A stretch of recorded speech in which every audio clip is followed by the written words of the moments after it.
يزال عبدي قال الله تعالى لا يزال عبدي يتقرب إلي بالنوافل صدق الله وصدق رسوله اللهم صل على سيدنا ومولانا محمد وعلى آل سيدنا ومولانا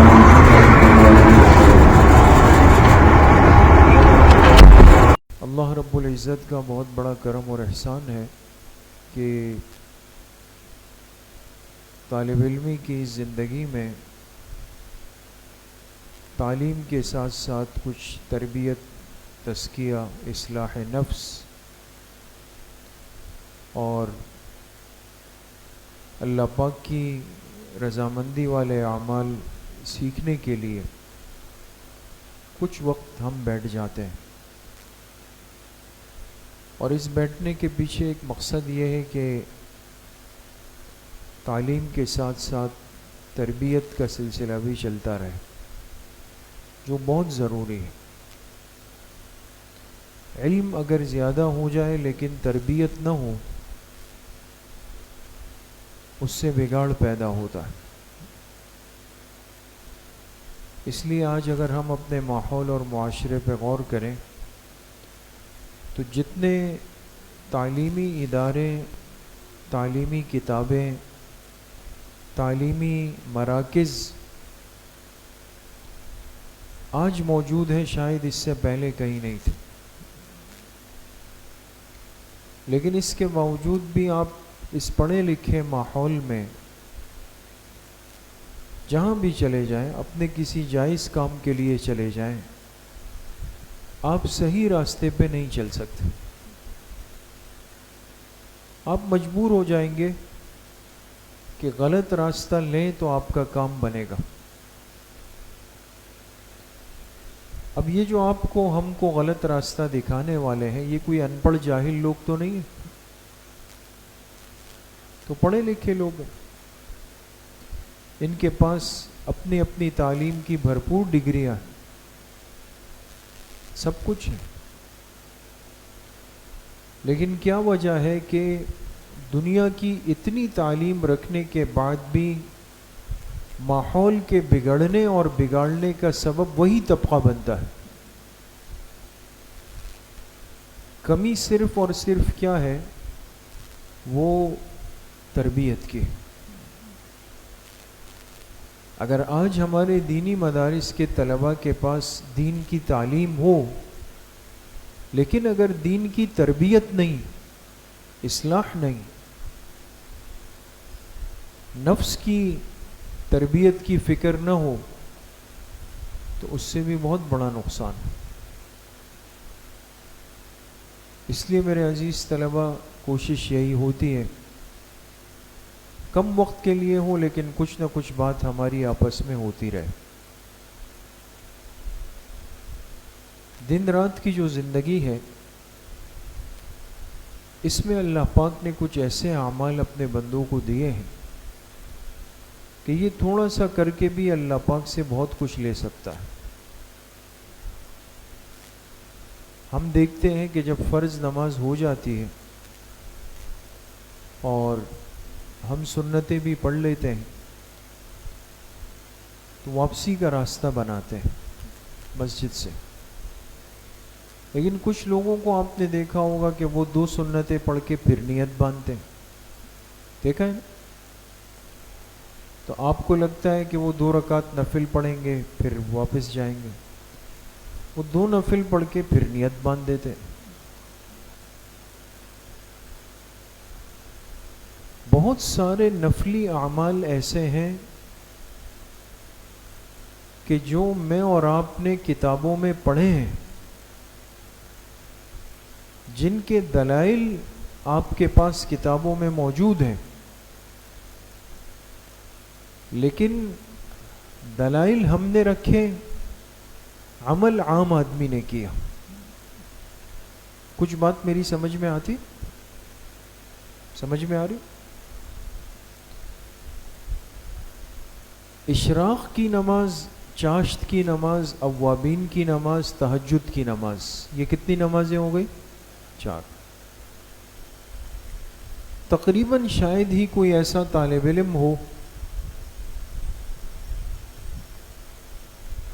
کہ جسے اشراق کی نماز کا علم نہیں. آپ کو پتہ ہے نا اشراق کے نوافل ہوتے ہیں کس وقت ہوتے ہیں؟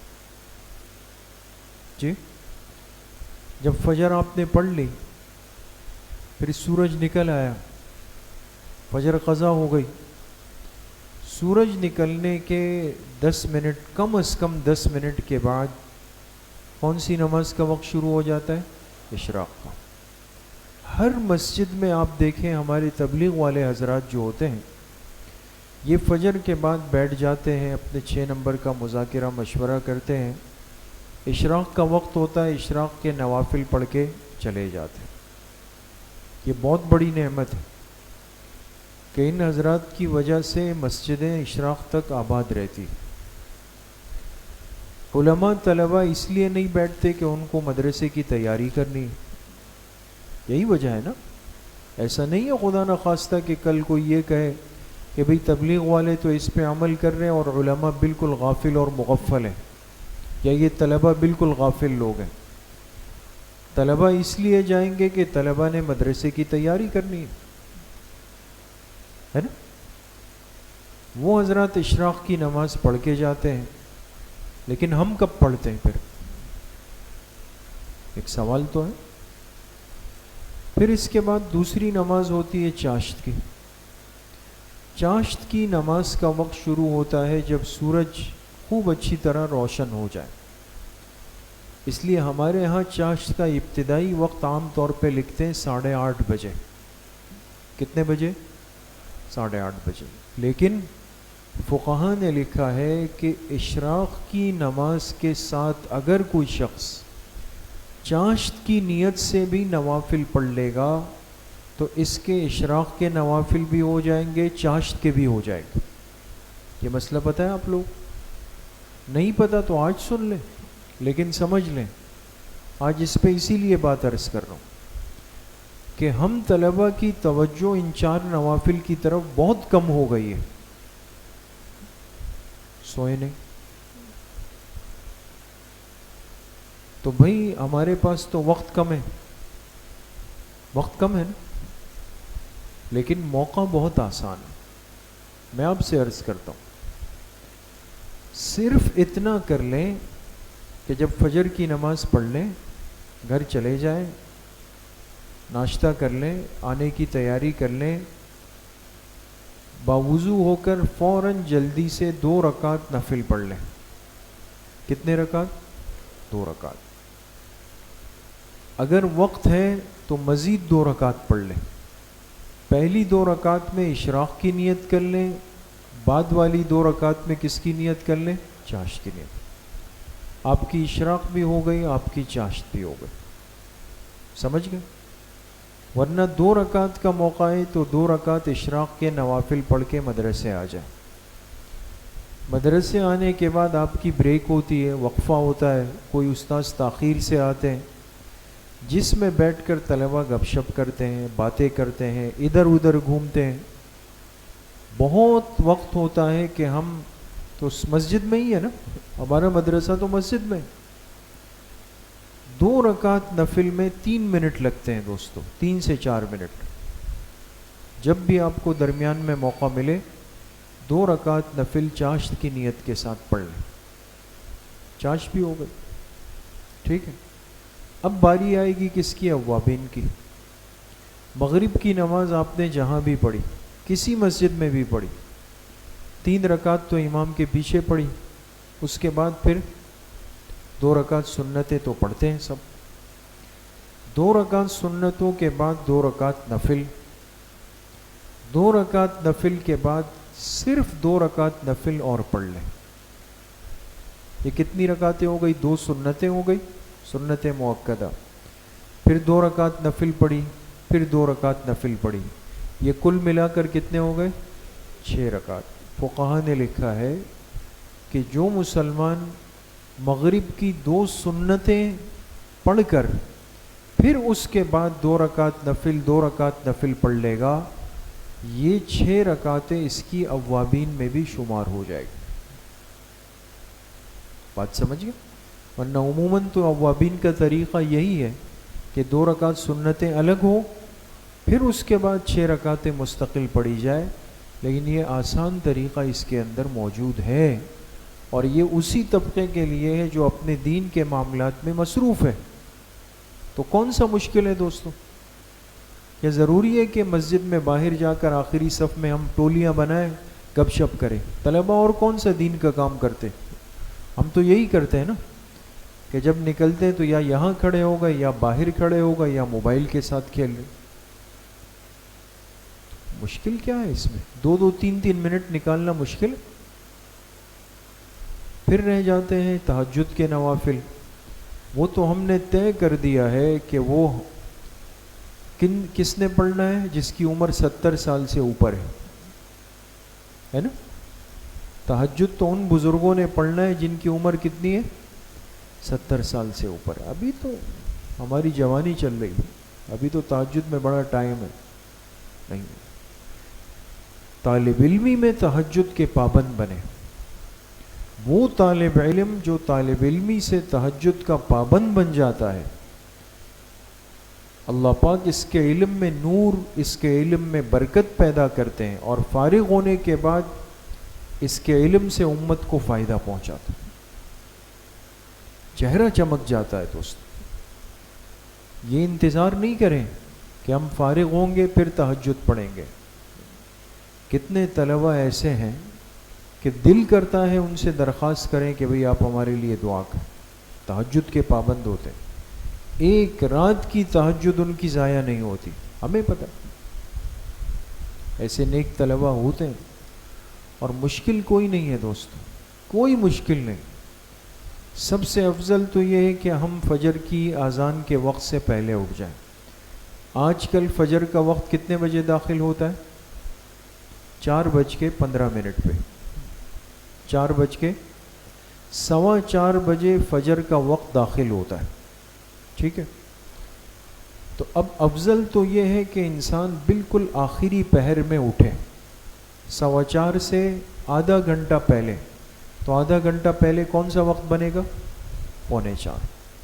3:45 پہ اٹھیں، وضو کریں، 2 کر کے 4 رکعت، 6 رکعت یا 8 رکعت پڑھ لیں، اور پھر دعا کر لیں، پھر تھوڑی سی تلاوت اور تسبیحات پڑھ لیں، پھر فجر کی نماز۔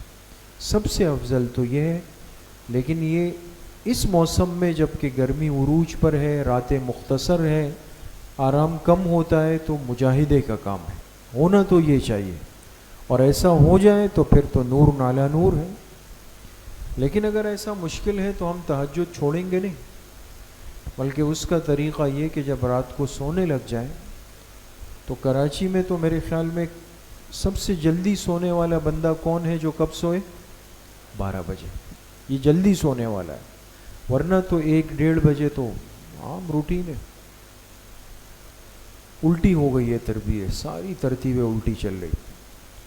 تو بھئی جب بھی رات کو سوئیں، 11 بجے، 11:30 بجے، 12 بجے، سونے سے پہلے وضو کر لیں، مصلی بچھا لیں، تسلی کے ساتھ 2 کر کے کم از کم 4 رکعتیں، ورنہ ہمت کر کے 6 یا 8 رکعتیں پڑھ لیں، پھر دعا کر لیں، اسی جگہ بیٹھ کے تھوڑا سا ذکر کر لیں، تھوڑی سی تلاوت کر لیں۔ آپ کے رات کے چاروں معمولات، تہجد بھی، دعا بھی، تسبیحات بھی، تلاوت بھی، چاروں چیزیں پوری ہو گئی، اور یہ کر کے پھر سو جائیں، تہجد بھی ہو گئی۔ اس میں کون سا ہمیں اپنے معاملات کو آگے پیچھے کرنا پڑا اور محنت کرنی پڑی؟ تو اشراق، چاشت، اوابین، تہجد، کتنے نوافل ہیں؟ یہ ہر طالب علم نے اپنے معمولات یومیہ میں شامل کرنا ہے۔ کرنا ہے نہیں کرنا ہے؟ سب نے کرنا ہے نا انشاءاللہ؟ پڑھیں گے انشاءاللہ؟ وہ بول بھی نہیں رہے، کہیں سچی میں دعا کی قبولیت کا وقت ہو۔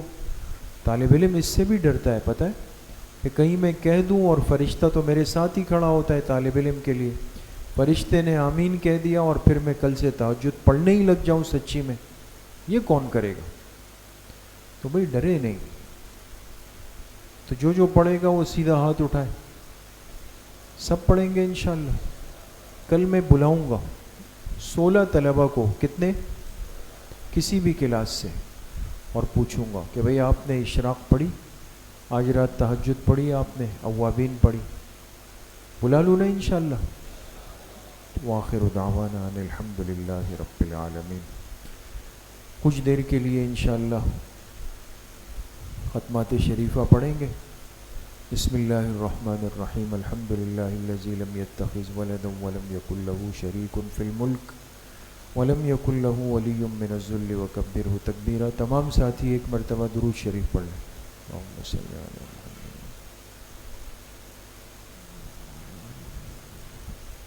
ایک مرتبہ سورہ فاتحہ پڑھ لیں. بسم اللہ الرحمن الرحیم. الحمدللہ رب العالمین. ایک مرتبہ درود شریف پڑھ لیں. اللہم صلی علی محمد.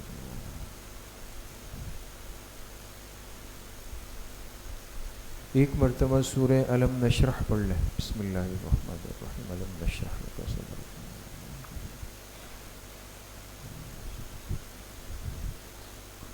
ایک مرتبہ سورہ اخلاص پڑھ لیں. بسم اللہ الرحمن الرحیم. قل هو اللہ احد اللہ الصمد. ایک مرتبہ سورہ فاتحہ پڑھ لیں. بسم اللہ الرحمن الرحیم. الحمدللہ رب العالمین الرحمن الرحیم.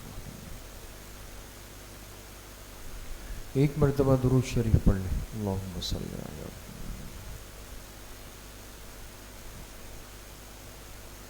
سات مرتبہ پڑھیں. اللہم یا قاضی الحاجات. اللہم یا قاضی الحاجات.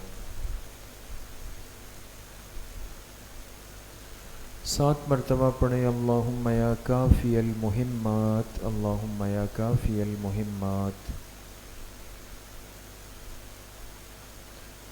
سات مرتبہ پڑھیں. اللہم یا ارحم الراحمین. اللہم یا ارحم الراحمین. ایک مرتبہ درود شریف پڑھ لیں. اللہم صلی علی محمد وعلی. تین مرتبہ پڑھیں. حسبنا اللہ ونعم الوکیل. حسبنا اللہ ونعم الوکیل. ایک مرتبہ درود شریف پڑھ لیں. اللہم صلی علی محمد.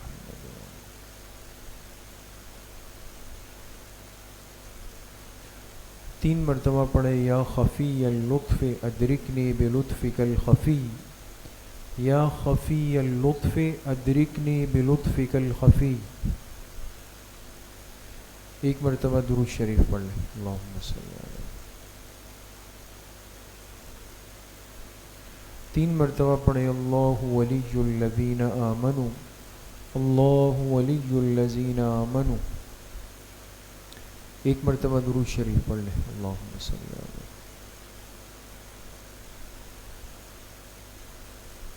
تین مرتبہ پڑھے. یا لطیف یا خبیر یا ودود یا شکور. یا لطیف یا خبیر یا ودود یا شکور. ایک مرتبہ درود شریف پڑھ لیں. اللہم صلی علی.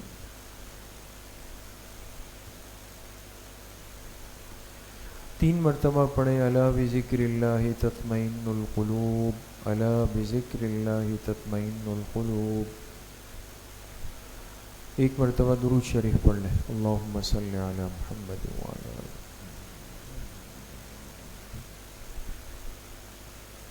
یہ جتنے ختمات مبارکہ پڑھے گئے ان کا ایصال ثواب جناب رسول اللہ صلی اللہ علیہ وسلم کو آپ کی قبر مبارک میں آپ کے واسطے و وسیلے سے پوری امت مسلمہ بالخصوص خلفائے راشدین، تمام صحابہ اکرام، تابعین، تبع تابعین، اہل بیت عظام، ائمہ اربعہ، سلاسل اربعہ، سلسلہ نقشبندیہ، قادریہ، چشتیہ، سہروردیہ کے اپنے تمام مشائخ اور بزرگوں کو، اپنے تمام اساتذہ اکرام، والدین، دوست، احباب، رشتہ دار، اعزاء، اقارب، جن جن کے ہم پر حقوق اور احسانات ہیں، بالخصوص اپنے والدین رحمہم اللہ تعالی، اور بالخصوص اپنے مشفق اور مربی حضرت مفتی صاحب نور اللہ مرقدہ، ان تمام حضرات کو اس کا ایصال ثواب کرتے ہیں۔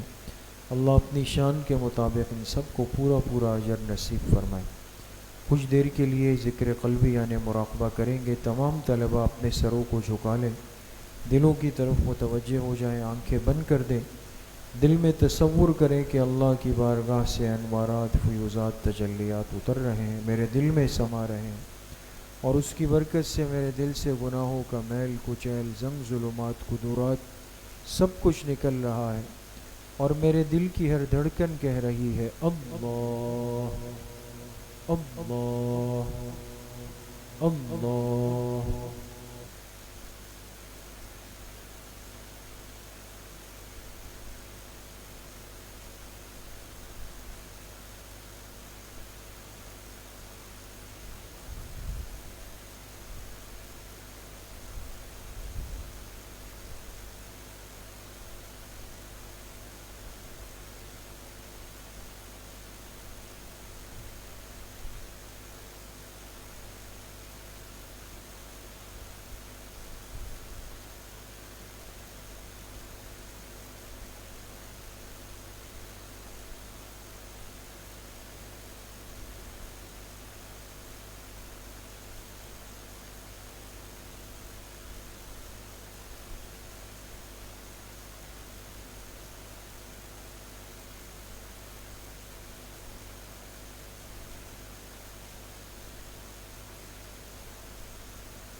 لا الہ الا اللہ محمد رسول اللہ الحمد للہ رب العالمین، والصلاة والسلام على سید الانبیاء والمرسلین سیدنا و مولانا محمد وآلہ وصحبہ اجمعین۔ اللہم انفعنا بما علمتنا وعلمنا ما ينفعنا وزدنا علما۔ اللہم انا نسألک العفو والعافیة والمعافاة الدائمة في الدین والدنیا والآخرہ والفوز بالجنة والنجاة من النار۔ اللہم بارک لنا فيما رزقتنا واغفر لنا وارحمنا رب اغفر وارحم وانت خیر الراحمین۔ وصلی اللہ وسلم علی نبینا محمد وآلہ وصحبہ اجمعین برحمتک۔ اچھا بھائی، انشاءاللہ ایک تو حسب ترتیب عصر کی نماز کے بعد ہماری جو اصلاحی مجلس ہے وہ انشاءاللہ ہوگی، اور اس میں طلباء سے درخواست ہوتی ہے کہ آپ اہتمام سے تشریف لائیں۔ تھوڑا سا وقت اس میں ہوتا ہے، بات بھی ہو جاتی ہے، ذکر بھی ہو جاتا ہے، تو بھئی تمام طلباء یہ کوشش کیا کریں کہ عصر کی نماز یہیں پڑھیں، یا کم از کم عصر پڑھ کے فوراً آ جائیں، تو ایک آدھا گھنٹہ 35 منٹ 40 منٹ تھوڑا سا ذکر اور مجلس ہو جاتی ہے۔ طلباء اس کو ضائع نہ کریں، اس میں پابندی کے ساتھ آنے کا اہتمام کریں۔ دوسرا یہ کہ مغرب کے بعد جو تکرار کا نظم ہے وہ شروع ہو چکا ہے، ماشاءاللہ طلباء آتے ہیں، اس میں بھی طلباء بالکل سستی نہ کریں، پابندی کے ساتھ آنے کا التزام اور اہتمام کریں۔ تیسری بات، آخری بات یہ ہے کہ کل صبح یہ طلباء سے ہٹ کر بات ہے کہ 2 گھنٹے کی ہم نے حج کی تربیتی مجلس رکھی ہے۔ ویسے تو ہماری ہو چکی ہے 3 روزہ تربیتی مجلس، لیکن کچھ احباب کے تقاضے پر ہم نے صبح 10 سے 12 بجے تک حجاج کے لیے تربیتی مجلس رکھی ہے۔ تو آپ کے جو متعلقین میں سے اگر کوئی اس طرح جا رہے ہوں قریب کی ایام میں تو وہ تشریف لا سکتے ہیں۔ مستورات کے لیے بھی بنات کے مدرسے میں ترتیب ہے کل انشاءاللہ۔ باقی مدرسہ اپنا ترتیب پر ہوگا، اسے نہیں ہو کہ آپ یہ سمجھیں کہ حج کی ترتیب ہے تو شاید ہم گھر میں احرام پہننے کی مشق کر لیں، ہاں؟ تو آپ لوگ کے اسباق انشاءاللہ حسب ترتیب ہوں گے۔ اتوار کے دن کوئی طالب علم چھٹی نہ کرے، وہ ہماری خصوصی رینج پر ہوتا ہے، پھر جو اتوار والی چھٹی کرتا ہے یہ خیال کریں۔ السلام علیکم۔ ترتیب سے طلبہ واپسی کریں۔